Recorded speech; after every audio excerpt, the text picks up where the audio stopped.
You see, he had a small joke against the Muslims about polygamy. You see, he says Islam allows you to marry 4. He didn't quote the verse correctly. He was saying Surah Nisa, verse 3, or something to the effect. The Quran says, marry women of your choice by 2s and 3s and 4s. But if you cannot do justice between them, marry only one.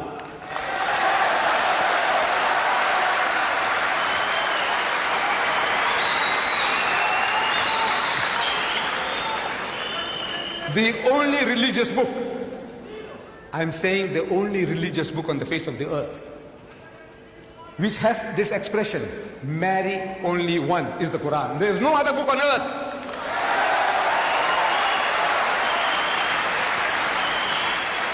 And this is the solution to your problem. He has settled down in America. He has married a beautiful young lady, an American woman. Congratulations. But now, wait. The American statistics, they tell us there are 7.8 million more women than men in America. That's almost 8 million more women in your country, sir, the land of your domicile. 8 million women who can't get husbands. If every man in America got married, there'll still be 8 million women who can't get husbands. I'm asking, in this book of God that you are boasting about, what is the solution to your problem?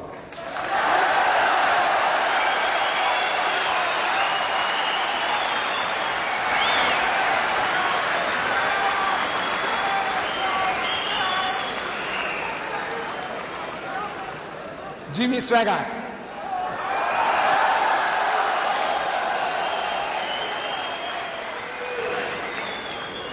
If you get the tape is available. Jimmy Swaggart. Anish Sharosh, the tape is available. You can get it before you go. They are 8 pounds each. Jimmy Swaggart, if you see this debate, at the outset, he's also having a laugh at our expense. He says, you know, Mr. Deedad, he says, we had a chat in the waiting room, and Mr. Deedad says that the Muslim can have 4 wives. Islam allows 4 wives. He just corrected me, said up to 4. I said, well, Mr. Deedad, Christianity only allows us 1, so I had to get the best on the first shot.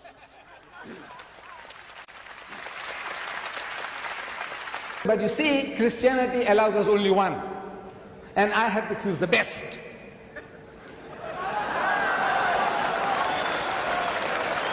Get the tape. He said, I had to choose the best. And the best was not good enough.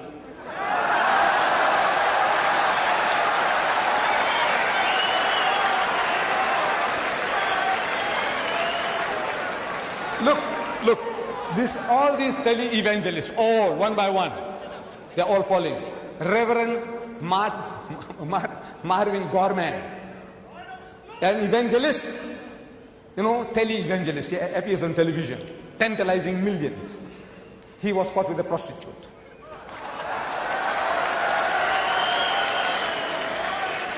Jim Becker, with Jessica Hans, another prostitute. Jimmy Swaggart, average of 2 trips a month to the prostitute for his satisfaction. I said, you laugh at us? You are a fool. I said, the laugh is on you.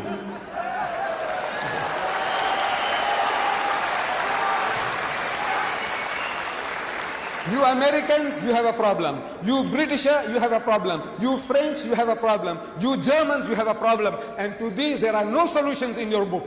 No solution. Islam gives an answer to your problem.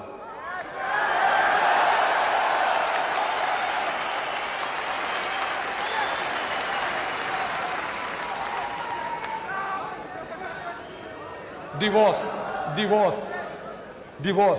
Brother Shorosh was talking about divorce. You know how the Muslims. Look, when you malpractice, when you do something against your own teaching, you are culpable. No doubt the general Muslim community seems to have got that idea that when you want to divorce your wife, you just have to say talaq. But he's supposed to have known the Quran. There is a chapter in the Quran, the whole chapter is called Surah Talaq, meaning chapter divorce. You must have read it. Surah Talaq. Talaq means divorce.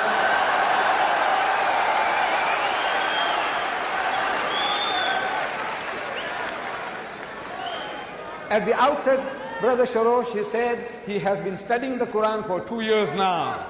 2 years. Sure. See what the Quran says, please, brother. And then point a finger at the Quran and say, look, this Quranic teaching is not right, it's not feasible, it's unreasonable. Talk about the Quran. Don't talk about the Muslims. As much as we have bad Muslims, you have bad Christians.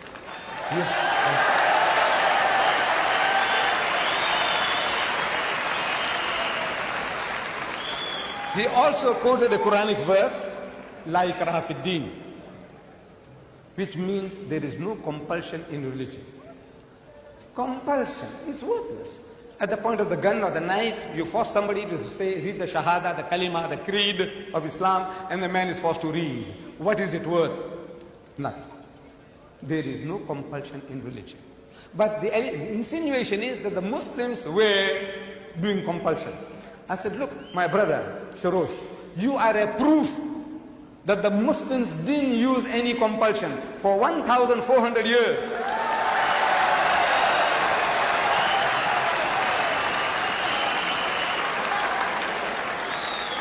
For 1,400 years, you and your other Christians, whom you now say number 14 million, they lived in our midst.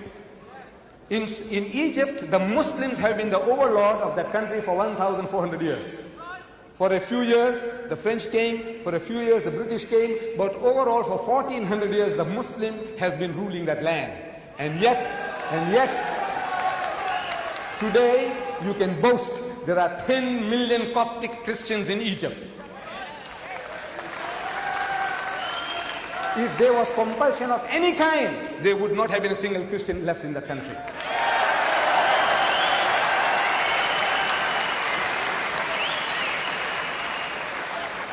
The Muslims ruled Spain for 800 years.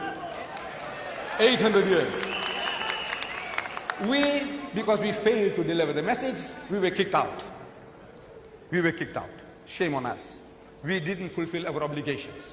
But if they had used any type of force, even economic force, for 800 years, there would not have been a single Christian left in the country.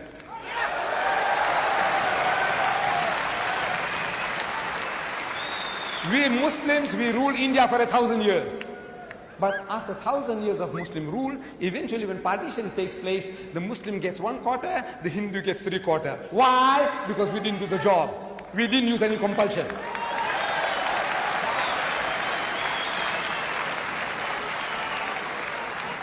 And which Muslim army went to Indonesia? Which Muslim army went to Nigeria? Which Muslim army conquered the east coast of Africa? Which Muslim army?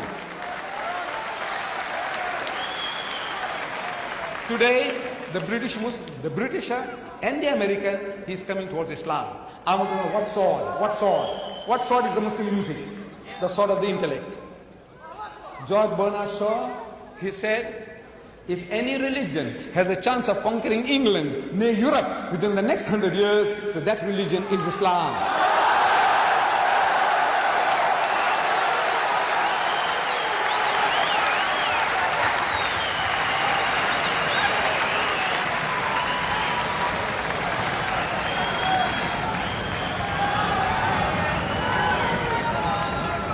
Look, Bernard Shaw had the foresight, he could see. But we Muslims, we have failed Islam. Wallah, we have failed. We have failed. We haven't made a start yet. We believe. We say we believe, but we have not made a start yet. This is our problem. The destiny is ours. Wallah, it is ours. Allah says, لِيُزْهِرَهُ عَلَى الدِّينِ كُلِّهِ. He has given you a deen, a way of life that is to master, overcome and supersede them all, bulldoze them all, whether it be Hinduism, Buddhism, Christianism, communism, Judaism, every ism.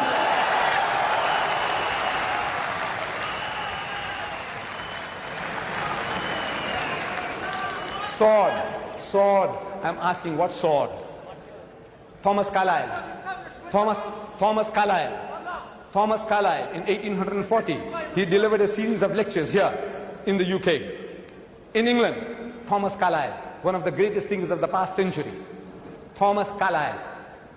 And he says, the sword. He said, the sword indeed. But where will you get your sword? He said, every new opinion at its beginning is precisely in the minority of one. In one man's head alone, there it dwells as yet. That he take a sword and try to propagate with that will do little for him. He said, first you must get your sword. And how do you get your sword? Through the intellect, through reasoning. Udu ila sabili rabbika bil hikmati. Allah says, invite all to the ways of thy Lord with wisdom, the sword of the intellect of wisdom. Wal maw'izatil hasanati, and with beautiful preaching. Wajadilhum billati ahsan, and reason with them in the ways that are best and most gracious. This is the sword.